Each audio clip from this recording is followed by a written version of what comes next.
Petrol bunk దాని ఎదురుగానే.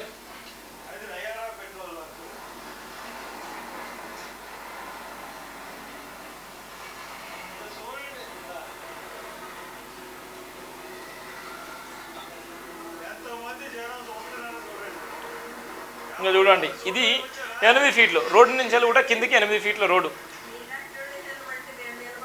అయ్యో ఇగో హర్ష కుమార్ గారు మాజీ ఎంపీ గారు కూడా సందర్శన దాఖలలో అక్కడ స్పష్టంగా ఆయన వీడియో తీసుకున్నాడు. స్పష్టంగా వీడియో తీసినటువంటి సందర్భాలు కూడా మనం చూస్తున్నాం. అనేక మంది కూడా అక్కడికి వచ్చి చూస్తున్నటువంటి ప్రదేశం కూడా మనం చూస్తున్నాం. చూడండి ఎంత దారుణం. ఇగో బండి